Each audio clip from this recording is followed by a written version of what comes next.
will share. What's so extraordinary to me is that this debate took place almost 50 years ago. And so many of the things that they're talking about feel extraordinarily contemporary.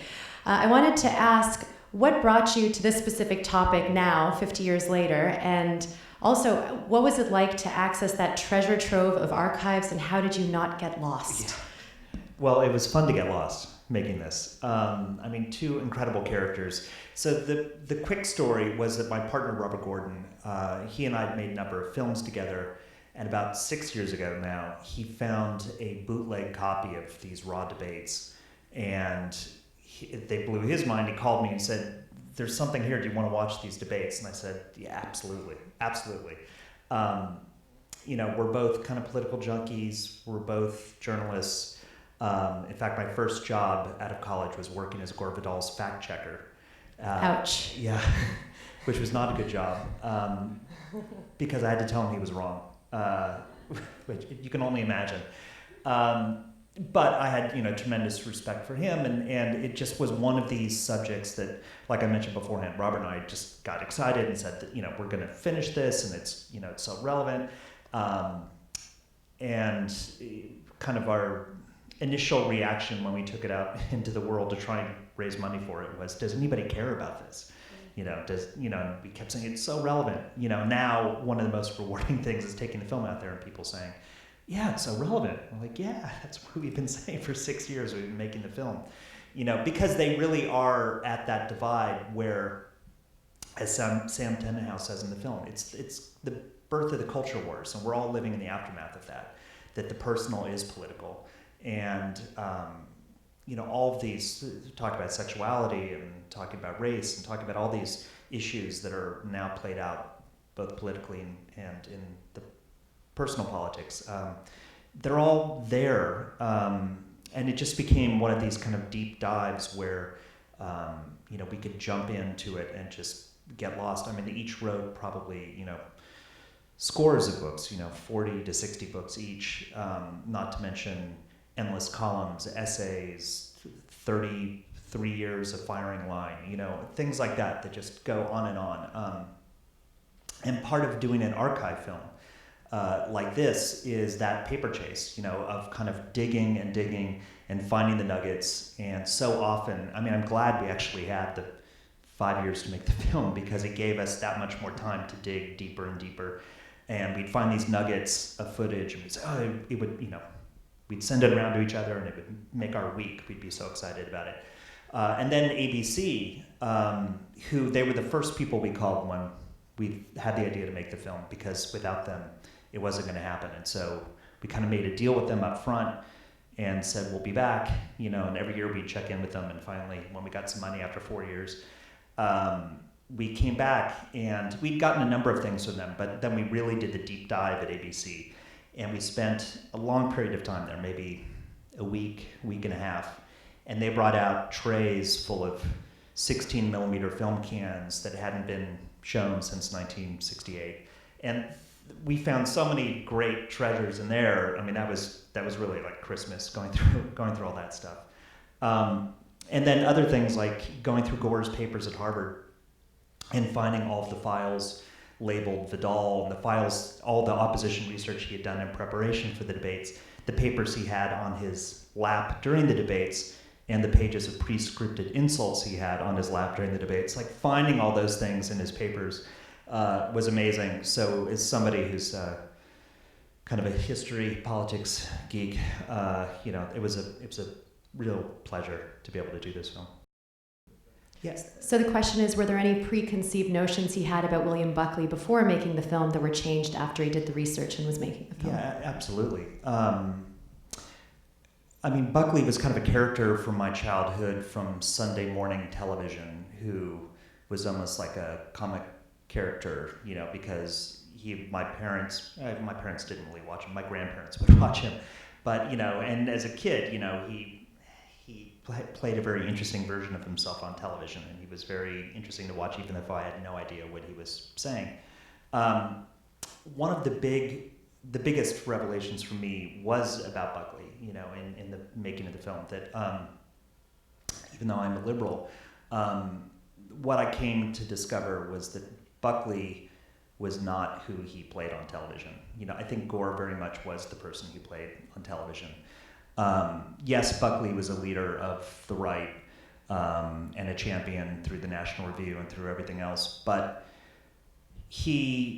I heard this over and over from his friends and colleagues that he told one of the editors of the National Review upon moving to New York, don't hang out with the conservatives, they're boring, hang out with liberals. And he and his wife Pat had a kind of a salon on the Upper East Side where most of their friends were Joan Didion and John Kenneth Galbraith and Gay Talese, and liberal New York writers. And he didn't want to talk politics, he wanted to talk history or art or something else. And that, to me, was interesting. It made me want to have an imaginary dinner with him. I still would disagree with his politics completely, but he wasn't quite, he became much more dimensional to me as I was making the film.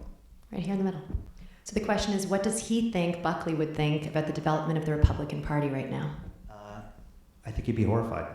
Buckley is somebody who led a purge of the Republican Party from what he called, what was his exact term? Wasn't the troglodytes, but he led a purge with the National Review of the John Birch Society in the early 60s, and he called them the kooks and the Neanderthals, was it? But he really thought that the Republican Party, to be a real party, had to get rid of this fringe, and he lost a number of subscribers as he went after the head of the John Birch Society, and he made it respectable enough that the Republican Party became kind of the vision of what he wanted for in the 80s. But now that pendulum seems to have swung back, and the kind of level of discourse. I think a lot of the people he purged in the party are back, and in a way, it makes you wish there were more adults like Bill Buckley inside the Republican Party this day. So yeah, I don't think he'd be happy about it. Just quickly, so how does he feel about the evolution of debate and that whole moment about the crypto-Nazi and queer? Was that something for ratings, or is that really part of how the debate was? Sure. I wouldn't say that without these debates, television would somehow be like a Roman Senate with high-minded dialogue where people were speaking at length and without interruption. Television, by its very nature, kind of demands a lowest common denominator. And as soon as news really went from being kind of a public service part of networks to a profit center for networks, and when people realized they could have people on to argue instead of sending reporters around the world, because it was a whole lot cheaper, there are a whole lot of reasons that commentary has become what it has on our news. To me, this is one of those catalytic events that hastened it, and that was something that really emerged in the making of the film. It was something we kind of felt intrinsically when we started the film, but as we sat down with people who ran news networks in the day, they drew those lines very specifically, that it was something that fed into it more directly. I could talk, it's a big question, but the blow up itself, I think, was just, was something at the time that ABC was embarrassed about. They pulled it from the West Coast feed initially, and soon it became the thing that everybody emulated. It's just it was that kind of turning point where it was the end of the kind of sense of the Cronkite sense, Howard K. Smith too. They'd all been kind of Murrow's boys that had this higher-minded sense of purpose about the news, and ultimately the ratings trumped that. So whether Buckley and Vidal were cognizant of what they were creating, which was punditry. Yeah, and I don't think they would accept full blame, nor would I give them full blame for it. But I think they were, as somebody says in the film, they understood television in a way that few other Republican intellectuals did. And they understood it so well. They knew how to play on television. I think that was Gore's theatrical sense as a playwright, as somebody that grew up in theater and film and reading, and somebody like Buckley, who was one of the greatest debaters at Yale and throughout his life. And I think debate actually was really Buckley's first love, even ahead of politics. So I think television became this medium where they could they could manipulate it because nobody else had really figured it out at that time on the political end of the spectrum. Most people, and we went back and watched a lot of it, most intellectuals who were on TV at that time were stiff as wood. They just didn't know how to play to an audience on television. They didn't understand the theatricality of that new medium. So I think they absolutely understood it, and I think to some extent came to rue that. I mean, you saw it with Buckley by the end of Firing Line, a show that was ahead of its time, then very much of its time, and then past its time. So the idea that a show like that wouldn't exist anymore. Maybe we have a Charlie Rose or something, but Sunday Morning doesn't have any shows like Firing Line anymore. So, I think that we're very aware of their role and how they rode that wave. Thank you, everybody, for coming. Please help me thank Morgan Neville. We love having you at DOC NYC always. 5 days more of lots of movies. Please grab a catalog on your way out, and we'll see you back at the movies. Thank you.